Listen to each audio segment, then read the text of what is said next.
Hey guys, it's Joe Madden here of the Joe Madden Sports Podcast. This is my second show of the night. I got Melissa Cunningham here. We're going to be talking NHL. Can't wait to talk to her. She's fantastic in betting hockey. Melissa, welcome to the show.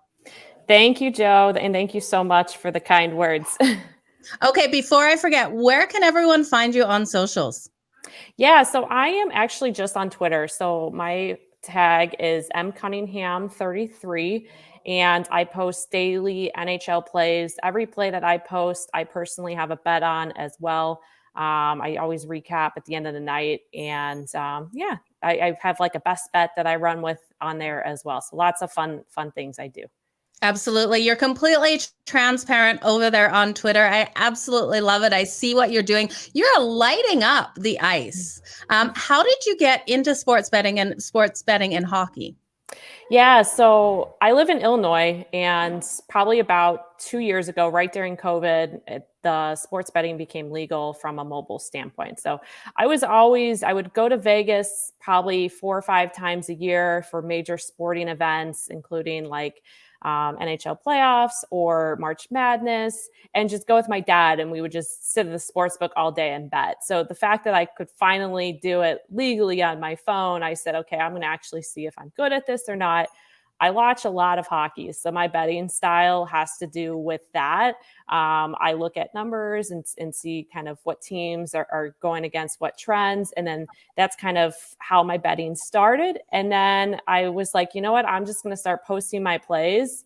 If I'm terrible, everybody can laugh at me. And if I'm winning, then we all can win money together. And then, this season, I just kind of took off and had, I think my top highlight was I had 11 winning days in a row, which was like super fun. So just love being able to interact with so many other hockey fans on the platform has been great. Oh, absolutely. So we were discussing before, you are a Penguins fan. They are playing tonight. They're playing the New York Rangers. Now, this is tied 1-1 in the first. The first has just ended. You got any bets out on this game tonight? So I have a rule. I personally cannot bet the Penguins during the playoffs because I am Okay. biased. I'm a biased fan. And I think that sometimes when you are biased, your betting style can be swayed by that certain team. So from a side perspective, I have not bet this series. I have been writing that over 6 total. That has actually it was 5.5, believe it or not, and the first 3 games. And those hit easily. But no official play for me tonight. I kind of wanted to just see how Igor was going to respond against getting pulled in that last game. He has a really high save percentage when he does let in 4 goals. I think it's like 95%. So I was kind of hesitant in regards to the total, but what Pittsburgh's doing extremely well is their top line. Crosby and Gensel have just been crushing it, and Rangers have not been able to respond. No, they haven't. And you guys are getting those shots on goal, absolutely flying at the goal on Igor. So it'll be interesting. I have a prop bet on him tonight over his 31.5 save shots on goal. So I just need those Penguins to get firing. I love it. Yeah. And there's been a lot of penalties in this series as well. We're seeing the teams get very chippy. And usually when we get those power plays, we're going to get a lot of shots on net too. And we'll see how Igor, if he's going to be shaky or not in this second period. Absolutely. So there's 3 other games on the board tonight. Any others that you wanted to talk before we start looking at the other games in the series? Yeah, I love the Avalanche tonight. I am on the over 6.5, and I'm also on the puck line. And I do have a crazy stat about puck lines right now that one of my good friends, actually, who I interact with a lot, Andy is Sports, referenced this to me. So I cannot take any credit for this. This is totally his research. But puck lines or reverse puck lines right now are 24-4. So if you are Wow. consistently only betting money lines for teams, you're missing out on extra money because usually the puck lines are giving you that plus money. I also think too, if you see a team that's up maybe 3-1 or 3-2 going into the third period, a live bet on the puck line might be something worth considering as well. Just because we are seeing these teams pulling these goalies left and right. They might even be down by 4 and they're pulling the goalie. So something to look at. And then also in the Avs game, I'll be looking at that third period over. A lot of times in these elimination games, they'll be pulling those goalies as well. So if you can get a 1.5, maybe halfway through that game, and the Avalanche are winning, you can get that a good price on that too. Yeah, absolutely. A great way to take that, because if the Predators are down, we know they're going to pull the goalie, and those empty netters are going to come left, right, and center by the Colorado Avalanche here, if that's the case. I love the over 6.5 in this one as well, Melissa. I think that is a great way to go with this game. We've seen the goals just pile in, so it should be another one like that. Any thoughts on my Calgary Flames tonight taking on the Dallas Stars? Oh gosh, those Flames.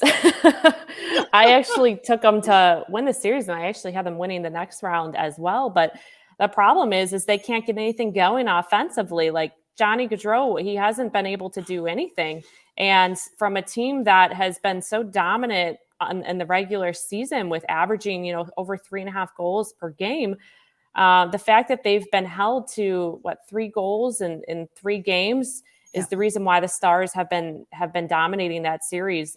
This is a must-win situation for them.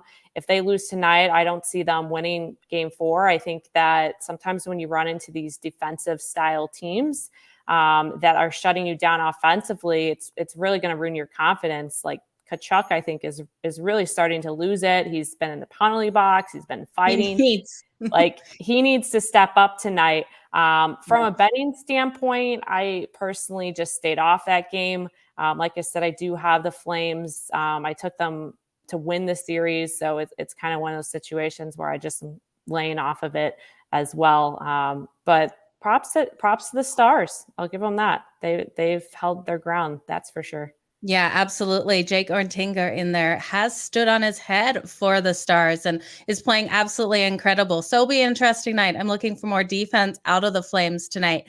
And if they can step up defensively, I think they could get the win here tonight. I really hope so. Like you said, Tkachuk has to stay out of that penalty box, because the Stars are going to capitalize every time they have a power play tonight. Absolutely. If Flames do win, I do suspect that the game goes over 5.5, because I think for them to finally break out is going to be from them winning from an offensive standpoint, because that's what they're known for. They're not known to put up 1-2 goals per game like Dallas is and then sit back. So if they do win, I see, a 5-1, 4-2 finish there. Unless Markstrom gets a shutout tonight, which I would absolutely love to see. 5 goals for the Calgary Flames and a shutout for Markstrom would be a phenomenal night. Yeah, that'd be awesome. It's a game I'm hoping for, Melissa. Looking at the other games in the series that we have going on, any hopes for this LA Kings team over the Edmonton Oilers? We know they just got another win here. Going into tomorrow, they're plus 175. You got any futures on this one? I actually do. I said don't sleep on the LA Kings before this started. I actually have them winning that series in 7. I think, though, if it goes to 7, they're 100% going to win. I think if Edmonton does get the win, though, I think it's going to be a challenge for them to come back to Game 7. But if there is a Game 7, 100%, I think the Kings snag that one. But I think the Kings is a team that we saw during the regular season that had excellent value. They are typically a dog price, but they should not be in a couple situations. So I know for me personally, I profited a lot off of them.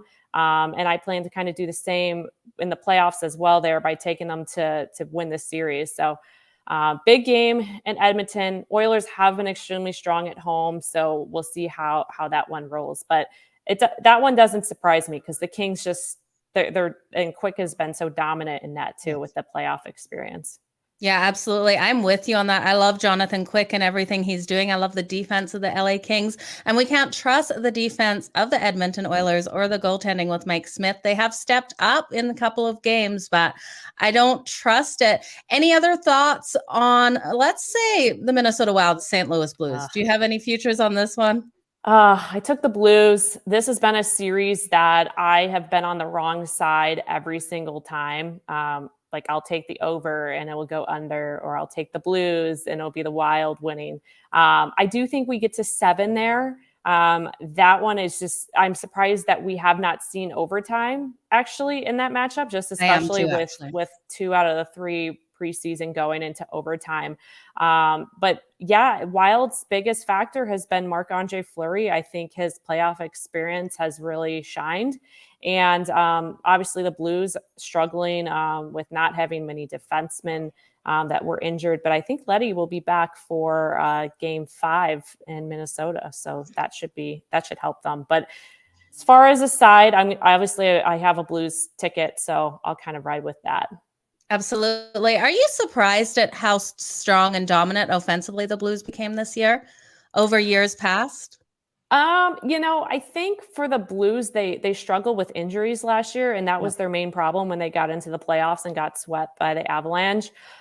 They also were kind of another team that really came along in the month of March and April, and I really kind of rode them, especially when they were in a dog position. They have the experience. Obviously, they did go on the Cup run. Now they're playing Binnington, who is a Stanley Cup winner, so. Yeah. It should get interesting. I still think the Blues have the team to do it, but the Wild also do. So it's just unfortunate that these two teams had to face off against each other in the first round because both of them are so strong. Yeah, I completely agree with you. So who do you think will be hosting the Cup?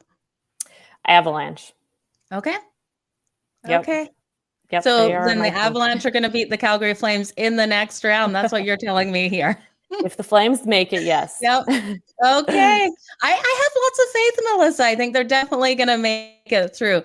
Okay, you guys heard it. Avs to hoist the cup by Melissa. Is there good value still on that, Melissa? I'm not sure. I'd have to look at the numbers. Yeah. I did have a ticket at the I think I got it plus 600. Okay, nice. Because originally the Panthers were favored going in, but yeah. I think they're another mess of a team this season, or this playoffs, I should say. They absolutely are. I could not believe how many shots on goal they were held to last night at only 30 shots on goal. This is a team that averages 37.3 shots on goal, and to only get 30 last night, Capitals definitely have their number. Yeah, absolutely. That's probably the most surprise. And then the Leafs game, I think that Leafs win in 7 as well. So Toronto fans, sorry that you're going to have to go to Game 7 because that's just your life. You guys always have to go through that. But I think the Leafs will win in 7. I'll be backing them tomorrow as well.